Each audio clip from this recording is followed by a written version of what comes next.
I knew something was wrong the moment I stepped outside and saw 3 HOA members circling my truck like vultures. Their clipboards were out, their faces twisted, and standing right in front, arms folded. Sunglasses on, was Karen. You know the type. The kind of person who wakes up every morning looking for someone to report. But that morning, she wasn't just looking.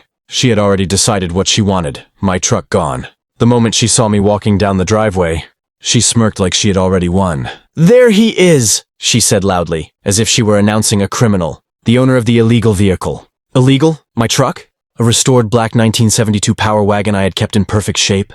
I almost laughed, until I realized they were serious. One of the HOA board members raised a camera and started taking pictures without even asking. I asked calmly, "What exactly is the problem?"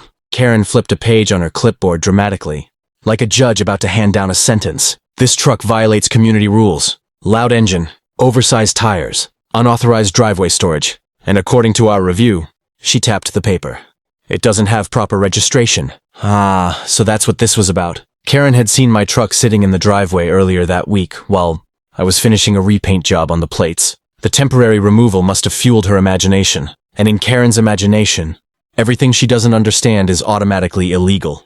Before I could explain, 2 local HOA compliance officers walked right onto my property without permission and began discussing towing arrangements like I wasn't even standing there. Karen leaned toward me with a victorious grin.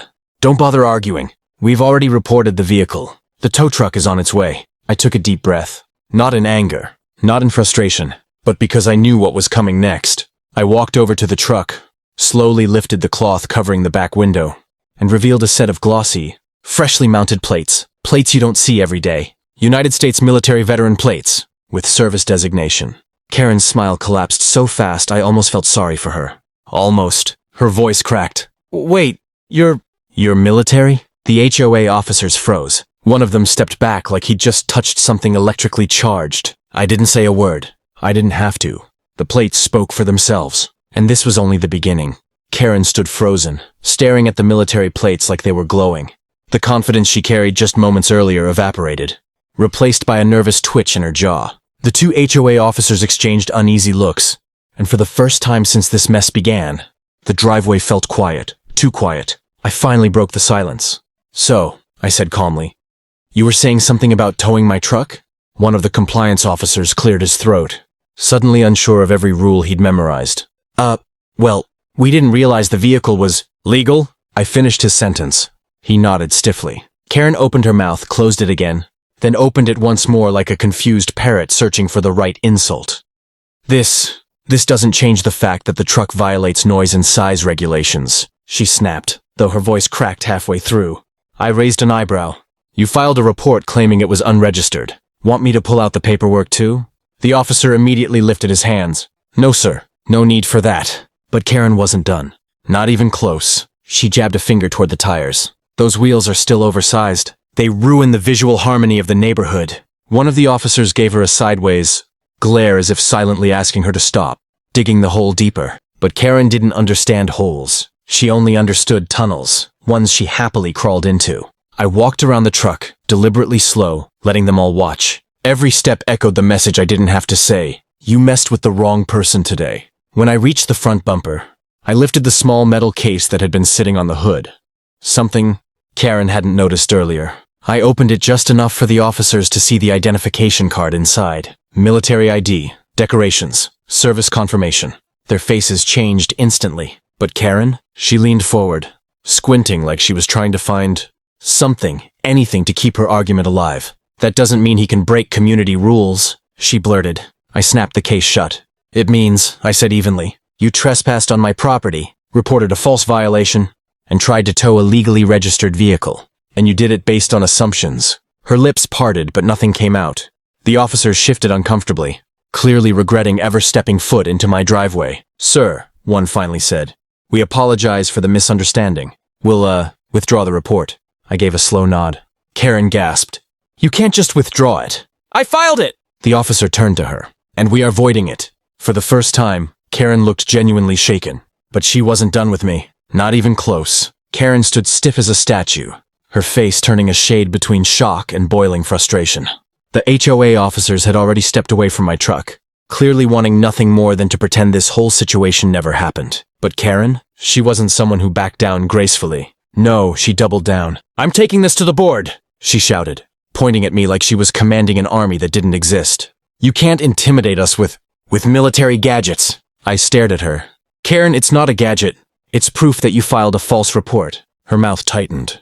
"I filed a valid report. That truck is noisy, oversized, and completely inappropriate for this neighborhood. And your background doesn't change that." One of the HOA officers sighed loudly, rubbing his forehead. "Karen, please, let it go. We made a mistake." "No," she snapped. "He made a mistake. He thinks he can just wave some plate around and break rules?" I stepped closer. Not hostility, just clarity. "I'm following every rule. You assumed I wasn't." Karen stepped back instinctively, holding the clipboard like a shield. "Just wait until the board hears about this. I'll make sure you get fined for every inch of this monster truck." "It's a classic power wagon," I corrected. "Not a monster truck." She ignored me entirely. Before anyone could say another word, the rumble of a diesel engine echoed down the street. Karen's face lit up. "Oh, that must be the tow truck. Good. Let the professionals handle this." We all turned. It wasn't a tow truck. It was the county sheriff's vehicle. Karen's confidence flickered like a cheap light bulb. Why is the sheriff here?" The car parked right behind my truck. The door opened. Out stepped Sheriff Daniels, broad-shouldered, calm, and someone I'd served alongside years ago before leaving the service. He recognized me immediately. "Well, I'll be," he said with a grin. "Didn't expect to see you today." Karen's jaw dropped. You two know each other?" Daniels looked at her.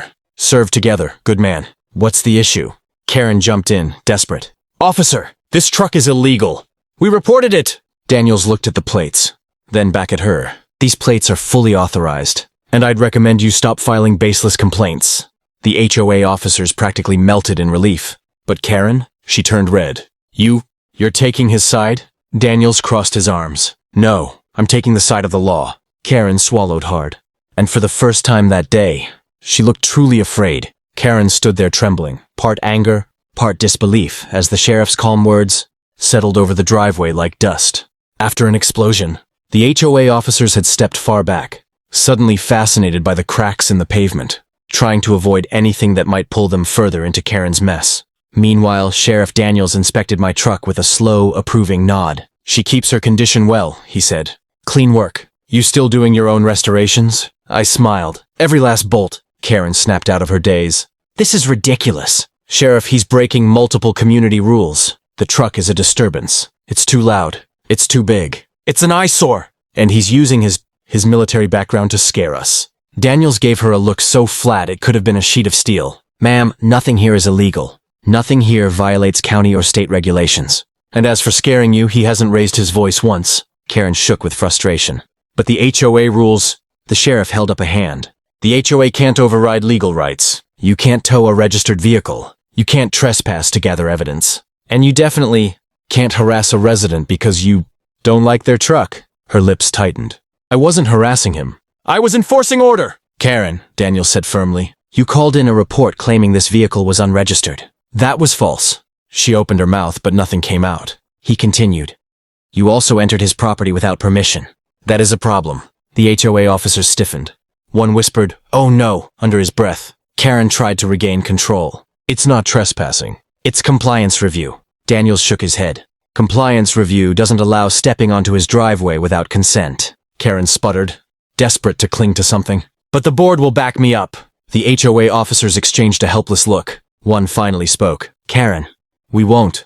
The sheriff is right." Karen's eyes widened in betrayal. "You're turning on me? After all the work I've done for this neighborhood?" The officer muttered. "You've done a lot, and not in a good way." Daniels turned to me. "If she bothers you again, file a report. Harassment, nuisance complaints, trespassing, whatever applies. We'll handle it." Karen gasped. "You can't be serious." "Oh, I'm very serious," Daniel said. I watched her face shift from fury to fear to something that almost looked like regret. But only for a moment. Karen didn't apologize. That wasn't who she was. Instead, she grabbed her clipboard, spun around, and marched off like a general retreating from a lost battle. The HOA officers followed quietly. Daniels smirked. "Same Karen as always." "Pretty much," I said. But one thing had definitely changed. She wouldn't be messing with my truck again. If you enjoyed seeing Karen get owned and want more crazy HOA stories, hit that like button, subscribe for weekly wild stories, and drop a comment below telling us what you would have done if you were in my shoes.